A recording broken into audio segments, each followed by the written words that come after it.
मैं ऐसे लेटी हुई थी और मुझे फ़ील मतलब अलग ही फ़ील हो रहा था। ये लगा कि कहीं ये वाटर ब्रेक तो नहीं हो गया है। मेरी सर्विक्स 4 से 5 सेंटीमीटर के बीच में ही थी और बढ़ ही नहीं रहा था इससे आगे। एक और चीज़ जो गलती मैंने करी, इतना ज़्यादा पेन झेलने के बाद मैं चिल्लाने लगी कि मुझे पेनलेस डिलीवरी वाला इंजेक्शन लगा दो please. Hello guys, welcome back to my YouTube channel. और टाइटल देखकर आपको समझ में आ ही गया होगा कि आज मैं आपको बताने वाली हूँ पूरी अपनी लेबर स्टोरी। 18 घंटे के सफ़र में अपना बेबी डिलीवर किया। तो मेरे बेबी की डेट ऑफ बर्थ है 18 अगस्त और मैंने जो पेन को लेना स्टार्ट किया था वो 16 डेट से ही कर दिया था। 16 की मॉर्निंग को ब्रेकफास्ट करने के बाद मुझे धीरे-धीरे पेन आना शुरू हो गया था। मुझे हल्क ऐसा फ़ील हो रहा था कि जैसे मुझे पीरियड जैसा पेन होता है ना, वो फ़ील होने लगा था। तो मैं बार-बार वॉशरूम जाके चेक भी कर रही थी कि कहीं कुछ गलत कुछ हो तो नहीं गया है, क्योंकि लास्ट टाइम पे डर भी लगता है कि कहीं हमारे वाटर डिस्चार्ज ना हो जाए। तो पूरे दिन मुझे हर 15-15 मिनट में ये पेन आ रहा था। तो मैंने एक बार डिसाइड किया कि डॉक्टर से बात की जाए इस बारे में। तो मैंने डॉक्टर को कॉल किया और डॉक्टर ने मुझे बोला कि क्योंकि ये पेन अभी धीरे-धीरे आ रहा है, 15-15 मिनट में आ रहा है, तो अभी ये शुरुआत ही है, स्टार्टिंग ही है।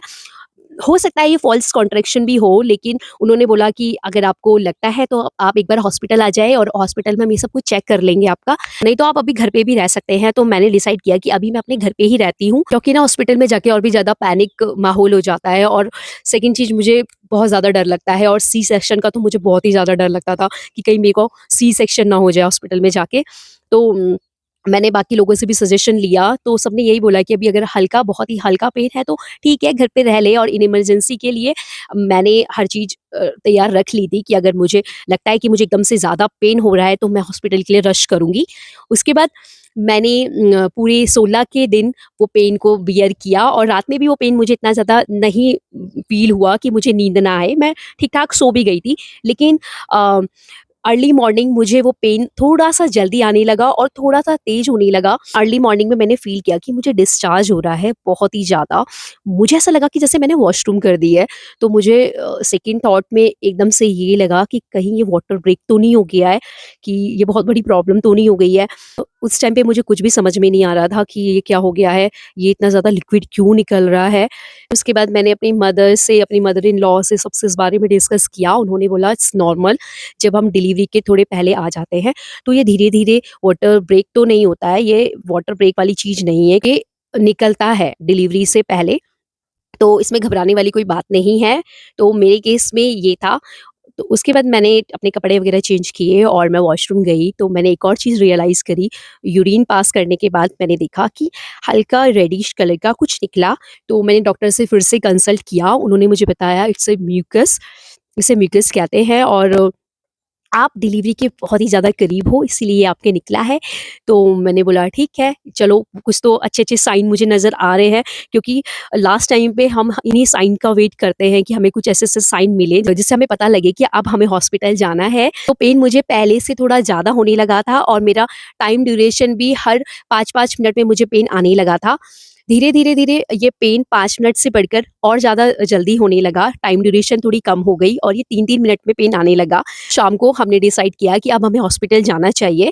तो जब हम हॉस्पिटल गए तो उन्होंने चेक किया, तो पेन मुझे हर 2-2 मिनट में आ रहा था। उसके बाद सेकंड चीज़ वो चेक करते हैं सर्विक्स, सबसे पेनफुल चीज़ जो होती है सर्विक्स। उन्होंने मेरी चेक करी तो 1 सेंटीमीटर ही ओपन हुई थी। तो उन्होंने बोला कि आपको जो आर्टिफ़िशियल पेन का जो इंजेक्शन लगता है वो अभी नहीं, वो कल मॉर्निंग में लगाया जाएगा। नॉर्मल डिलीवरी के लिए 10 सेंटीमीटर आपकी सर्विक्स को ओपन होना चाहिए।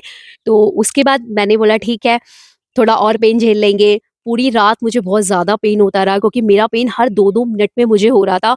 तो मेरे लिए सोना बहुत ही मुश्किल था। मैं बस सिर्फ़ लेट लेट के करवट लेने में लगी हुई थी इधर से उधर। और मेरा जो पेन था वो मुझे कमर में सबसे ज़्यादा हो रहा था। यहाँ से जाते हुए वो मुझे कमर में जा रहा था मेरा वो वाला पेन, और वो पेन तो मैं एक्सप्लेन ही नहीं कर सकती। मैंने बोला ना कि जो इन सब चीज़ों से गुज़रा है उनको ही ये पेन पता होगा कि ये पेन कैसे होता है। फाइनली सुबह हो गई और मैं वेट कर रही थी कि कब ये लोग आएँ और मुझे आर्टिफ़िशियल इंजेक्शन लगाएँ, जो भी हो जल्दी हो। और मॉर्निंग में उन्होंने मुझे ब्रेकफ़ास्ट दिया, ब्रेकफ़ास्ट करने के बाद उन्होंने मेरे को आर्टिफ़िशियल इंजेक्शन दिया। तो मैंने बोला यार पेन तो हो ही रहा है, इससे ज़्यादा और कितना पेन दोगे? तो उन्होंने बोला पेन का इंजेक्शन लगाया और उसके बाद तो मेरा पेन इतने ऊपर था कि मैं आपको एक्सप्लेन भी नहीं कर सकती। और सबसे ज़्यादा पेन तब होता है जब आपको ऑलरेडी इतना ज़्यादा पेन हो और पता लगे कि आपकी सर्विक्स सिर्फ 2 सेंटीमीटर ही ओपन है।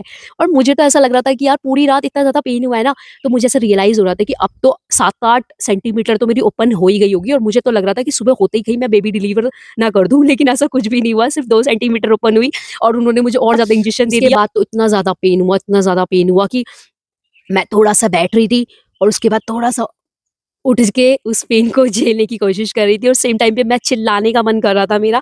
लेकिन डॉक्टर कहते हैं कि उस टाइम पे आपको चिल्लाओगे तो आपको सर्विक्स में और ज़्यादा प्रॉब्लम होगी, सर्विक्स ओपन नहीं होगा सही से। तो सबसे ईज़ी ये है कि आप ऐसे करो, और मैं ऐसे ही करने की कोशिश कर रही थी। मुझे पेन बहुत ज़्यादा हो रहा था, पर मेरे मुँह से मम्मी, मम्मी छूट रहा था। उसके बाद मेरा बार-बार सर्विक्स टेस्ट होता रहा कि मेरी कितनी ओपन हो गई है। इनफैक्ट मैं तो उन्हें चिल्ला-चिल्ला के बुला रही थी कि यार जल्दी आओ और सर्विक्स चेक करो, अब हो सकता है ज़्यादा ओपन हो गई हो। मेरी सर्विक्स 4 से 5 सेंटीमीटर के बीच में ही थी और बढ़ ही नहीं रहा था इससे आगे। लेकिन अचानक से पता नहीं यार, ये भगवान का मैं क्या बोलूँ, कि मेरी जो सर्विक्स थी वो 7 सेंटीमीटर तक हो चुकी थी, और उन्होंने फाइनली मुझे बोला कि चलो अब आप लेबर रूम में जा सकते हो।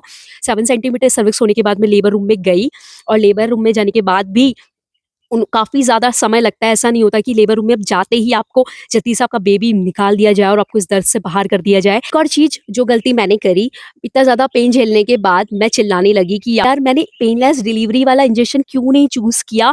तो मैंने उनको बोला कि मुझे पेनलेस डिलीवरी वाला इंजेक्शन लगा दो प्लीज़। तो उन्होंने बोला कि ठीक है, वैसे आपकी हाइट छोटी है, तो हम पहले एक बार कंसल्ट कर लेते हैं। हाँ, पर मुझे वहाँ पे जो नर्सेस थे उन्होंने सजेशन दिया कि मैं पेनलेस डिलीवरी वाला इंजेक्शन ना लगाऊँ, क्योंकि मेरी ऑलमोस्ट सर्विक्स काफ़ी ज़्यादा खुल चुकी थी, और जब मैंने इतना ज़्यादा पेन झेल ही लिया है, अब तो पेन है ही क्या? तो उन्होंने मुझे बोला कि दीदी प्लीज़ डोंट चूज़ दिस, आपने काफ़ी ज़्यादा पेन सह लिया है, तो थोड़ा-सा और टाइम की बात है। तो उनकी इस बात से मैंने बोला ठीक है, और उसके बाद तो मुझे पता ही नहीं लगा कि कब मेरा बेबी हो गया, क्योंकि डॉक्टर आए, उन्होंने मुझे पुश करने के लिए बोला, और सिर्फ़ एक ही पुश में मेरा बेबी बाहर आ गया।